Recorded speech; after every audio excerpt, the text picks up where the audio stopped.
Good morning, everyone. I call the Committee of Supply Section 8 to order. We are meeting today to continue consideration of the estimates of the Ministry of Indigenous Relation and Reconciliation. I now recognize the Minister to move the vote.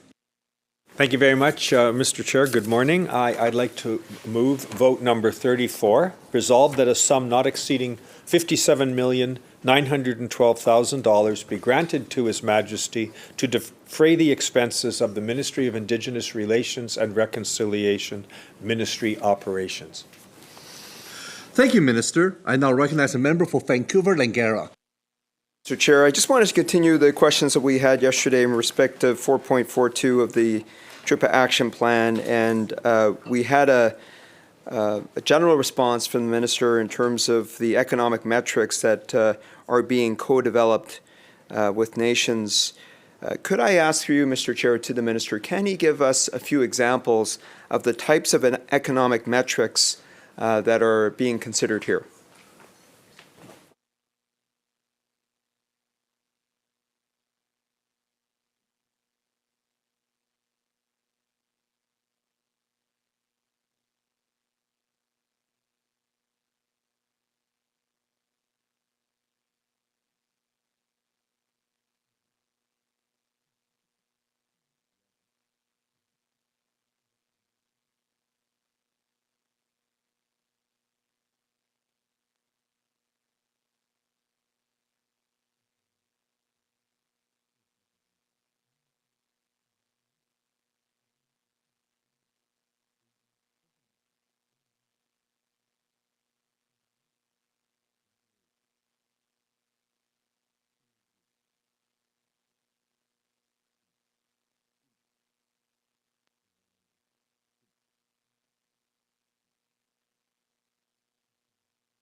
Minister. Very much. Good morning, Mr. Chair, and welcome to my colleague from Vancouver-Langara, and thank him for the question, an important one. This question involved the economic metrics contemplated under Action Plan Item 4.42 of the Action Plan under the Declaration Act. The question, of course, I'd start by saying the design work to achieve that is being co-developed as contemplated by the action plan item at the moment by Indigenous peoples and the province. But I can report that there's been some significant work done, work that's necessary because I think the member would agree with me there are significant data challenges in understanding the reality of Indigenous communities and the challenge of those who, majority of whom live off reserve or in urban centers, and the data challenges are requiring us to come up with new metrics.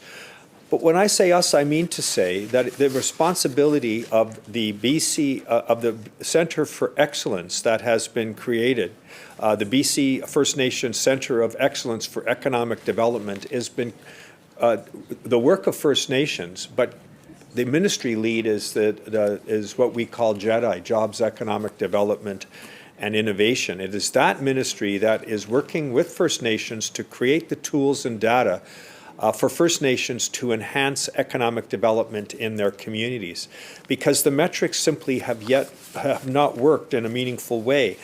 There's been a significant amount of work already done, Mr. Chair, by those First Nations, and one piece of work that I think I commend to the member, he may well be aware of it, is work that was done in 2020 by the BC Assembly of First Nations. It's called Centering First Nations Concepts of Well-Being, GDP Alternative Index in BC. It's a lengthy piece of work. It's an interesting piece of work. I think it's work that elsewhere in the world, alternatives to GDP have been sought in Bhutan and places like that, but they've applied it to the reality of Indigenous peoples in British Columbia. I believe that the Centre of Excellence I've referred to has been something that the province has contributed $1.2 million to assist the First Nations in moving forward and helping to do that important work. We're only a year into, not even, the Action Plan 5-year work, and that, I'm pleased that the important work the member references is underway as we speak. Member. Well, thank you, Mr. Chair, and I appreciate the Minister's references and in a number of ways. One is I hope to have the opportunity to join our House Leader then, the Shadow Minister for JEDI, in his estimates review. So I'll look to pick up the discussion there, recognizing that this action item, of course, is a co-responsibility as listed in the brackets between this Minister, Mr. Chair, and the Minister of Jobs, Economic Recovery and Innovation. I certainly appreciate the Minister referring to the Centre of Excellence, and I do know the important work of First Nations leaders, including Regional Chief Terry Teegee, and his focus on, amongst many of his responsibilities and focuses of getting that progressed to that stage. And I hear the Minister's response on that. I am actually also referring to the same work, the body of work that the Minister just mentioned, which is the BCAFN document, November 2020, this review of various alternative measures by different countries, including New Zealand. And it goes beyond economic, of course. When we look at well-being, of course, and we know that the work of the BC Business Council under the former CEO, Greg Davignon as well, went to consider other measures beyond just economic measures. I appreciate that when we look at socioeconomic development, we need to consider the impacts on environment, cultural diversity, impacts on good governance. These things are all interconnected. But of course, that baseline work, even from the AFN's perspective, was done in November 2020. I think it's a fairly comprehensive document. It certainly gives examples of the kind of measures around economic metrics, as well as other metrics that will be important. I would encourage, as we have this discussion with government, that we find the framework with First Nations, and I hope that this is a a priority of government amongst all the other 89, 88 action items, excluding this one. Let me just ask, though, to the Minister, in terms of the annual report, we know that, of course, under legislation, that on June 30th of this year, the government must table in the House and Legislative Assembly, as it has done in the past, the annual report on the progress under this Act, the DRIPA Act itself. This will be the first report, Mr. Chair, that the DRIPA Action Plan has been in place, meaning it's been a full year, ending March 31st. And the shape of the report, and this partly relates to metrics. So we've just had a brief discussion on economic metrics, acknowledged the broader GDP alternative index in BC that the BCAFN have considered. But in terms of the actual reporting on the annual report, I've certainly looked at the annual reports that have been tabled to date, and that certainly, to say the least, is a work in progress. It speaks of the different initiatives that government has had underway with First Nations in our province. Can the Minister describe the kinds of, and I appreciate, again, Mr. Chair, the report is not yet tabled. I appreciate that it may still be formulated, but can the Minister describe the kinds of framework for which this annual report will take shape against individual action items, including 4.42, in terms of descriptions of progress against those particular action items?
Minister.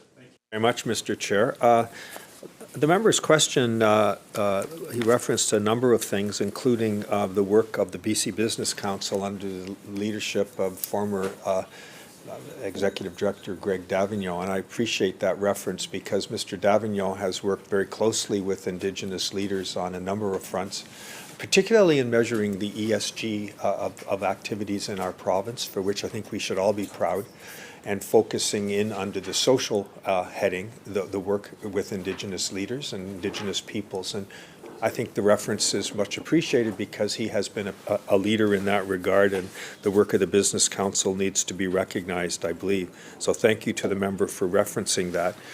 Then the question went to the annual report. I would agree with the member and acknowledge that the earlier annual reports he quite correctly characterized as works in progress because there hadn't been a full calendar year for the annual report to report on.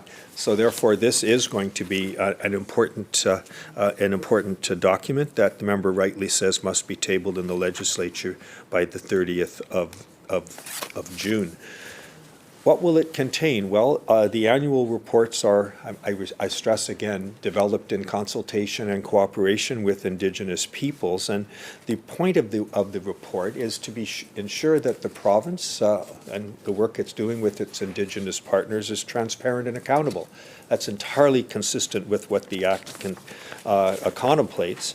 And I would say to the member that progress is being measured in a number of ways. We're working with our Indigenous partners to identify suitable tools to do the monitoring, the assessing, and the reporting on how we're aligning our laws of British Columbia with the commitments of the Declaration on the Rights of Indigenous People, and how we can see progress on those actions in the annual report.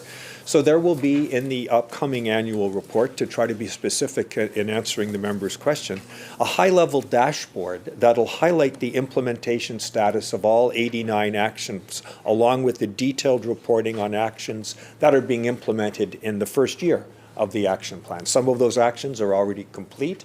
Others are underway and reaching completion, but there are others that are much more ambitious and, of course, will be reported over the ensuing years. So we anticipate that the upcoming annual report will also feature progress measures for year one actions that are being developed in consultation and cooperation with Indigenous partners. Member. Thank you, Mr. Chair, and I appreciate the Minister's response. I would say that, as the Minister would appreciate, the questions I've been asking yesterday and today are an attempt to get further clarity and understanding as to progress made and also key areas that I've discussed yesterday, because I'm about to bring on one other here this morning. The importance of transparency and reporting back will be important because of the nature of DRIPA itself. It set with the Legislative Assembly and nations expectation around progress against the 5-year action plan. And so in the way the Minister just described, I look forward to seeing that in report. It is consistent with his predecessor in terms of the dashboard expectation with measures. I would also say I appreciate the Minister's recognition of a good friend, Greg Davignon's leadership. I was actually hopeful that that work would continue on under his leadership, and I hope that as we continue to look at economic metrics with the BCAFN, I think there's a lot of coming together here. So again, I am encouraged by the Minister's response in that.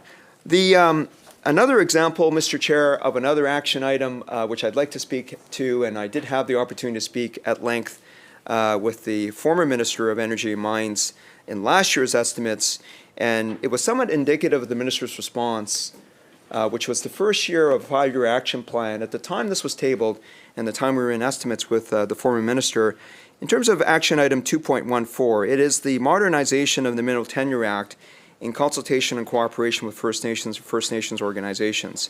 That is, I will say, Mr. Chair, I still recognize it's the responsibility of the Ministry of Energy, Mines, and Low Carbon Innovation, not this Minister. I appreciate that. I appreciate that there are 2 nations that are challenging mineral tenure regime in this province in the courts. So that's the second point. I do appreciate that restriction as well, in terms of the ability of this Minister to comment. But I would say a couple things. One is, this is a 2-part conversation.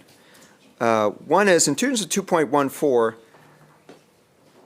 the Minister of Energy, the former Minister, indicated that it would take the year to develop the plan to move forward with that action item, which at the time was somewhat understandable in the sense that the action plan had been developed, and we know that that came over many, many months, beyond the expectations of government or the Legislative Assembly, partly to do with the pandemic. And so in terms of the actual measure and plan to meet that action item 2.14, in recognizing the importance of the relationship with First Nations, including the nations, the Gitslada, as well as at Hatchisat First Nation. Those are the two nations, of course, that are challenging the mineral tenure review system, the claiming system online in the courts. And I know that the minister and I and members of our opposition caucus, and I'm sure members of the government, have had the opportunity, including the Minister for Mental Health and Addiction Recovery, to meet with, for example, a Hatchisat First Nation. They've had the state of emergency declared with 6 deaths in their community, of a community only of 500 members in northern Vancouver Island. And there's lots that could be discussed there about that challenge. But in terms of, again, providing economic opportunity for a nation like that, which is struggling to deal with the challenges of poverty and housing, mental health and addiction supports on their nation's territory in a fairly more remote part of Vancouver Island, we need to continue to find ways to make progress on the economic opportunities and partnerships with a nation like that. And I appreciate they have forestry and fisheries and other interests, which I did cover yesterday. But in this part of the committee debate, I'd ask in that manner, this question, the minister to comment on, first, the progress being made to his knowledge against action item 2.14. I'll just stop there for a moment and ask and invite the minister to comment on the progress and the definition of the plan to meet 2.14.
Minister. Thank you very much, and appreciate the member's question. It gives me an opportunity to talk about a number of related matters involving the nations that he referred to. In particular, Action Plan Item 2.14 deals with the modernization of the Mineral Tenure Act, something that has been sought by Indigenous partners and to which we readily agreed as a matter that requires the kind of concerted work that we are currently undertaking. Now, the member quite helpfully, and I appreciate him acknowledging the fact that the primary responsibility, no surprise, for such work will be the Ministry of Energy, Mines and Low Carbon Innovation. But nevertheless, and yes, indeed, the member helpfully acknowledged that this matter, insofar as two First Nations have brought a challenge that's currently before the courts, makes it difficult for me to specifically speak about that litigation, which of course I will not. But the province is indeed planning to modernize the whole Mineral Tenure Act. We committed to do that, and we're on target to do that. Early work on this process includes the engagement with First Nations as the rights and title holders, and we'll continue this work through the modernization process. We're including not just First Nations and their organizations, but the industry, of course, and stakeholder groups. The guidance that our Declaration Act Secretariat is providing to support the Ministry of Energy, Mines and Low Carbon Innovation is underway, and their job is to ensure that the consultation and cooperation that I talked about with First Nations is actualized, is realized, is not just words. And so that is work that's underway and I think essential in the context of reconciliation. The member referred to the Kitkatla and to the Ahetasat First Nation. I met Chief Simon John and his community up in Campbell River, along with the Minister of Mental Health and Addictions a few weeks ago, and it was tragic. It was tragic as they described the the public health emergency that they created. A state of emergency as a consequence of overdose deaths from younger members of their community. Many of whom live, of course, off reserve. Their community is a small community near Zabalis, which itself is far away and remote. But the deaths occurred in Port Alberni and Campbell River and the like, and it was indeed a tragedy. The province was able to come up with several $1 million that day to assist them with their immediate needs, but there is an acknowledgement by everyone concerned that much more needs to be done. That First Nation, however, despite the challenges at the social level, has had some significant successes economically. They were the first First Nation to receive a irreplaceable tree farm license many years ago. And I was there to celebrate recently here in Victoria.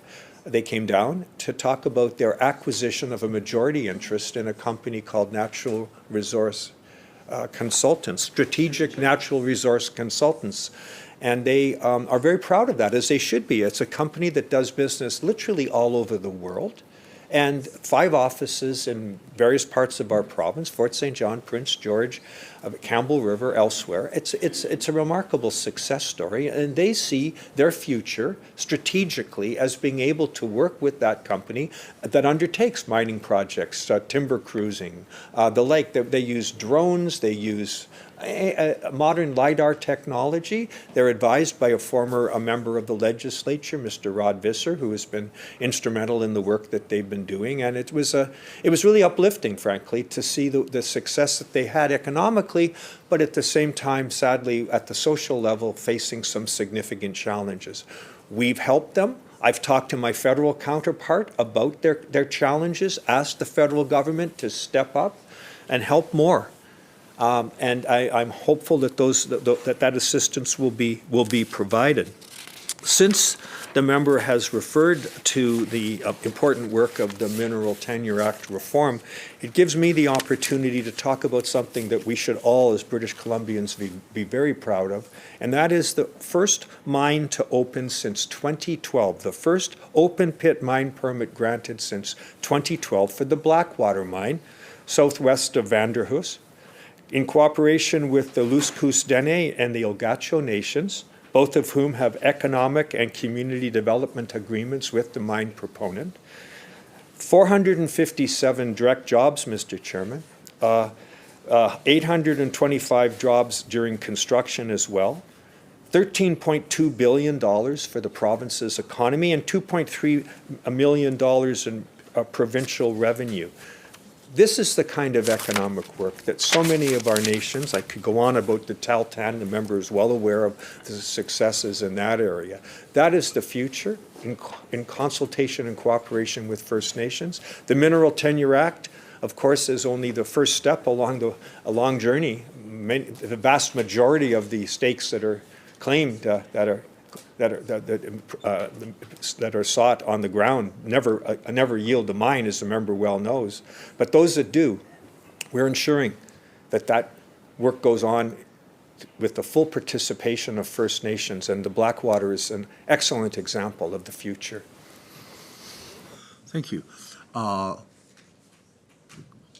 We'll try to squeeze in one more question, so we ask a member and our minister to keep answering questions brief if possible. Thank you. Recognize the member for Vancouver-Langara.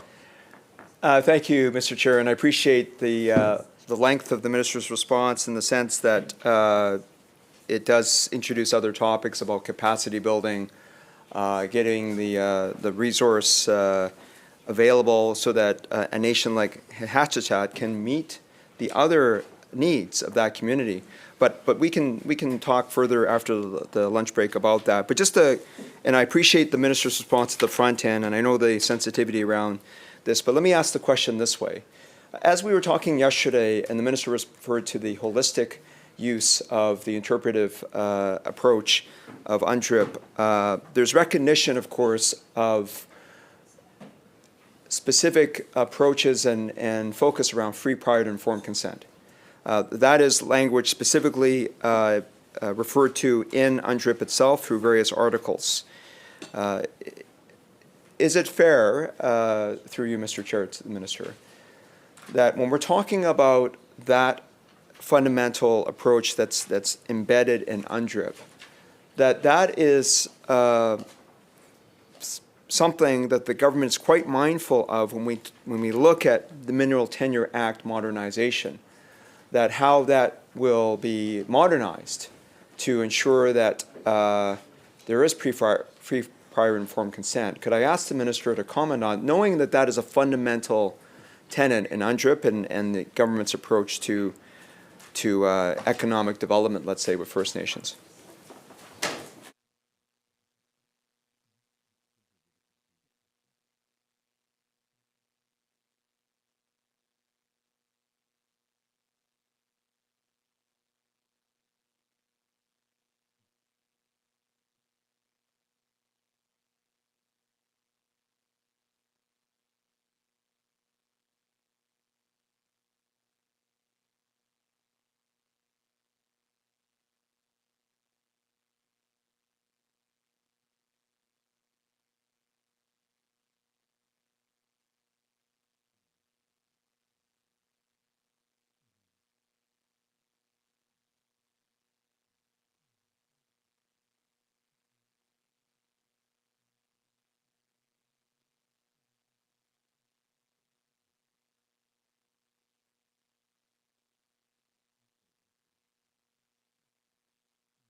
Minister. Thank you very much, and I appreciate your guidance that we need to conclude rapidly, but the member has opened a very large door, and I kind of feel I have to do justice to his question when he talks about Article 19, and I'll try to do so quickly, therefore. Article 19 has to be read in its entirety. Article 19 of the Declaration states as follows: States shall consult and cooperate in good faith with the Indigenous peoples concerned through their own representative institutions in order to obtain their free, prior, and informed consent before adopting and implementing legislative or administrative measures that may affect them.